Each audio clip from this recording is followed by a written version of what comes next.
नमस्कार स्टूडेंट्स, समाजशास्त्र की इस कक्षा में आप सभी का स्वागत है। हम पढ़ रहे थे संस्कृति। पिछले अध्याय में हमने जाना था संस्कृति क्या है, उसकी विशेषताएं, भौतिक और अभौतिक संस्कृति, इन सब के बारे में हमने जाना था। आज हम जानेंगे संस्कृति के लक्षण। संस्कृति को समझाने के लिए मजूमदार और मदान ने संस्कृति के कुछ लक्षण बताए हैं, जिनको आज हम यहाँ पढ़ेंगे। सबसे पहले उन्होंने कहा कि संस्कृति का इथोस और इडोस पक्ष है। Eidos and ethos aspect of culture. तो इसको मानवशास्त्री क्रोबर ने संस्कृति के दो पक्षों का उल्लेख किया है। एक पक्ष उन्होंने इथोस बताया है और दूसरा इडोस। तो उनका कहना है कि प्रत्येक संस्कृति का निर्माण इन दो पक्षों से मिलकर के होता है। ये संस्कृति के निर्णायक तत्व होते हैं जो औपचारिक एवं बाह्य रूप से प्रकट होते हैं। जो मूर्त होते हैं उनसे संस्कृति का इडोस पक्ष का है, यानी कि जिसको हम देख सकते हैं। तो जिसको ओकबर्न ने भौतिक संस्कृति कहा है, उसको क्रोबर ने इडोस कहा है, यानी कि जिसको हम देख सकते हैं, जो संस्कृति का भौतिक पक्ष है। वहीं संस्कृति का दूसरा पक्ष है जिसको ओकबर्न ने अभौतिक संस्कृति कहा है, जो संस्कृति का आंतरिक पक्ष भी है, जो आत्मा से जुड़ा हुआ होता है, हमारे विचार है, हमारी आइडियोलॉजी है। तो उसको संस्कृति का क्रोबर ने इथोस पक्ष कहा है। तो इनका कहना है कि हमारे गुण, हमारी प्रेरणाएं, मान्यताएं, हमारी अभिरुचि आदि सभी को प्रभावित और निर्धारित करते हैं। तो उससे हम संस्कृति का इथोस यानी कि अमूर्त पक्ष कहते हैं। वर्डसेन ने कहा कि प्रत्येक संस्कृति को दो पक्षों में विभक्त किया जा सकता है। इनमें से एक इथोस कहा जाने वाला पक्ष वह है जिसकी रचना संस्कृति की भावनात्मकता से होती है। इडोस कहे जाने वाले दूसरे पक्ष में संस्कृति का वे पक्ष आता है जिनका ज्ञान हमें इंद्रियों के माध्यम से प्राप्त होता है। तो इस प्रकार हम देखते हैं कि प्रत्येक संस्कृति के दो पहलू होते हैं। एक उसका बाह्य पहलू होता है और दूसरा आंतरिक पहलू होता है। बाह्य पहलू होता है जो औपचारिक स्वरूप हमें स्पष्ट रूप से दिखाई देता है, जो मूर्त होता है। वहीं इसका जो दूसरा पहलू होता है, जो आंतरिक पक्ष होता है, जो हमें दिखाई नहीं देता है, जो उस संस्कृति के गुण होते हैं, उस संस्कृति के सिद्धांत होते हैं, जो हमें बाहरी रूप से, जिनको हम माप तोल नहीं सकते, जो हमें बाहरी रूप से दिखाई नहीं देते हैं। तो भारतीय संस्कृति का इथोस पक्ष अमूर्त है, जो कि आध्यात्मवाद से जुड़ा हुआ है। वहीं इसका इडोस पक्ष जो कि मूर्त है, जिसके अंतर्गत हम अगर देखें तो जाति व्यवस्था, वर्ण व्यवस्था, पंचायत व्यवस्था, संयुक्त परिवार प्रथा, इन सभी को हम देख सकते हैं। तो ये भारतीय संस्कृति का इडोस पक्ष है। वहीं जो हमारी संस्कृति का जो आध्यात्म है, हमारा धर्म, जिससे में हम विश्वास करते हैं, हमारे विचार हैं, हमारे विश्वास हैं, तो वो हमारी संस्कृति का आंतरिक पक्ष है, यानी जो अमूर्त है, उसको क्रोबर ने इथोस कहा है। इसके बाद में दूसरा लक्षण आता है संस्कृति के प्रकट अथवा अप्रकट तत्व। तो संस्कृति के प्रकट और अप्रकट तत्व के लक्षणों को बताने में क्लुखोन ने इन शब्दों को, इस लक्षणों को प्रकट किया है।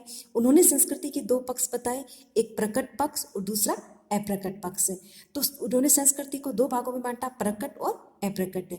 तो जो मानव इंद्रियों के द्वारा हम संस्कृति के प्रकट या बाह्य रूप का ही अवलोकन कर सकते हैं, जिसको जो प्रकट है, जो देख सकते हैं, तो वो उस संस्कृति का इडोस पक्ष हो गया। और ओकबर्न के अनुसार संस्कृति का वह भौतिक पक्ष हो गया, जिसको हम नग्न आंखों से देख सकते हैं। कानों की सहायता से हम देखकर, सुन करके संस्कृति के बाह्य रूप अथवा उसके प्रकट तत्वों के बारे में हम जानकारी प्राप्त कर सकते हैं। तो उसे संस्कृति का प्रकट पक्ष यानी कि भौतिक पक्ष कहा जाता है। वहीं दूसरी ओर संस्कृति में कुछ ऐसे तत्व भी होते हैं जो कि अप्रकट होते हैं, जिनका अवलोकन और जिनका अनुभव प्रशिक्षित व्यक्ति ही कर सकते हैं, यानी कि जिनको अनुभव और जिनका अवलोकन जो आध्यात्म से, मतलब जो संस्कृति का जो आध्यात्मिक पक्ष है, उसी के द्वारा किया जा सकता है। तो संस्कृति के अप्रकट तत्वों का ज्ञान केवल दक्ष मानव शास्त्रियों के द्वारा ही संभव है। इसका कारण ये है कि ये तत्व मानव व्यवहार में निहित अभिप्रेरकों और मनोवेगों के रूप में पाए जाते हैं। क्योंकि हमारे जो प्रत्येक व्यक्ति का अपना एक व्यवहार होता है, उस व्यवहार को जो वह प्रदर्शित करता है, तो उसको कुछ अभिप्रेरक होते हैं, यानी कि जो उसे मोटिवेशन करते हैं तो उन्हीं के द्वारा वह उसको समझता है और उसको जानता है कि भाई ये पक्ष क्या है, ये क्या कहना चाह रहे हैं, तो उनको वो समझते हैं। तो उसके जो अभिप्रेरकों और मनोवेगों के रूप में होते हैं जिनसे कर्ता स्वयं भी प्राय परिचित नहीं होता है और न ही वे कभी ऐसी आवश्यकता पर विचार करता है। किसी भी संस्कृति के अध्ययन के दौरान उनके प्रकट और अप्रकट दोनों तत्वों का उल्लेख किया जाता है। गिसिंग ने कहा कि संस्कृति के इन दो पक्ष, एक प्रकट और अप्रकट, इन्होंने कहा कि प्रकट तत्वों के अंतर्गत हम संस्कृति के उन पक्षों को शामिल करते हैं जिनको हम छू सकते हैं, जिनको हम देख सकते हैं या सुन सकते हैं। ये संस्कृति के मूर्त तत्व होते हैं, जैसे हमारे औजार, भवन, मानव निर्मित भौतिक वस्तुएं, हमारी बुक, टेबल, चेयर, तो ये सब चीज़ों को हम इसको जिनको हम प्रकट यानी नग्न आंखों से देख सकते हैं, तो उसको इन्होंने प्रकट संस्कृति का पक्ष कहा है। इसे ओकबर्न ने भौतिक कहा है, वहीं इसे क्रोकबर ने ईडोस पक्ष कहा है। और वहीं इन्होंने कहा कि जो अप्रकट तत्व हैं, जैसे हमारे मूल्य हैं, हमारी प्रेरणाएं हैं, हमारा विश्वास, हमारे प्रकार्य, समन्वय आदि जो हैं, उनको अप्रकट तत्वों के अंतर्गत शामिल किया है, जिनका कोई मूर्त रूप देखने को हमें नहीं मिलता है।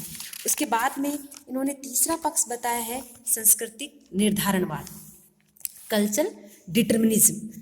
तो इस अवधारणा को सबसे पहले कार्ल मार्क्स ने आर्थिक निर्धारणवाद की अवधारणा दी थी। मार्क्स ने बताया कि सांस्कृतिक विचारधाराएं, सामाजिक, राजनीतिक संरचनाएं आदि सभी आर्थिक कारणों के द्वारा निर्धारित होती हैं। कि कार्ल मार्क्स का ये कहना था कि हमारी जो विचारधारा है, हमारे जो सामाजिक और राजनीतिक जो संरचनाएं हैं, वो किसके द्वारा निर्धारित होती है? अर्थव्यवस्था। उनके जो मुख्य निर्धारण कारक है वो अर्थव्यवस्था है। तो उन्होंने आर्थिक निर्धारणवाद कहा था और इसी के आधार पर इसके विपरीत सांस्कृतिक निर्धारणवादियों का ये मानना है कि समाज की संरचना, समाज की विचारधाराएं, समाज की जो रचनाएं, उन सब का जो मुख्य निर्धारण करता है वह संस्कृति है। तो इसे सांस्कृतिक निर्धारणवाद कहा जाता है, क्योंकि समाज का आर्थिक संगठन, समाज की राजनीतिक व्यवस्थाएं सभी कुछ संस्कृति के द्वारा निर्धारित होती हैं। तो टोयलर का कहना है कि समाज के सदस्य होने के नाते मनुष्य को संस्कृति प्राप्त होती है, किंतु संस्कृति निर्धारणवादी मानते हैं कि संस्कृति की अभिवृद्धि एवं क्रियाशीलता स्वयं संस्कृति और मानव समाज अपने नियमों के द्वारा संचालित होती है। तो उन्होंने कहा कि संस्कृति की व्याख्या करने के लिए मानव शारीरिक रूप से, मानव मनोवैज्ञानिक और मानव समाज इतने सक्षम नहीं है। तो संस्कृति निर्धारणवाद समाज के सभी पक्षों, जैसे धर्म है, राजनीति है, अर्थव्यवस्था है, इन सभी में जो कुछ भी परिवर्तन आते हैं, जो चेंजेज आते हैं, तो उनका मुख्य कारक वे संस्कृति को मानते हैं। तो इनका कहना है कि संस्कृति निर्धारणवादियों में अगर हम मुख्य समाजशास्त्री देखें तो इसमें लेस्ली वाइट का नाम मुख्य रूप से लिया जाता है, जिन्हें संस्कृति निर्धारणवादी के रूप में जाना जाता है। इनका कहना है कि संस्कृति के विकास में ऊर्जा ने महत्वपूर्ण भूमिका निभाई है। ऊर्जा के साधनों में परिवर्तन के साथ साथ संस्कृति और समाज में भी परिवर्तन होता है, किंतु संस्कृति निर्धारणवादी संस्कृति को ही सब कुछ मानकर अतिवादी हो गए हैं। उनका कहना है कि मानव केवल संस्कृति का दास नहीं, उसका निर्माता और वाहक भी है। क्योंकि संस्कृति का निर्माता भी मानव ही है और उसका वाहक, उसको वहन करने वाला, पीढ़ी दर पीढ़ी संचालित करने वाला भी मानव ही है और उसका निर्माता भी मानव ही है। अर्थात संस्कृति का निर्माण मानव के द्वारा ही किया जाता है, मानव ही उसको एक पीढ़ी से दूसरी पीढ़ी में उसका संचालन करता है। धन्यवाद।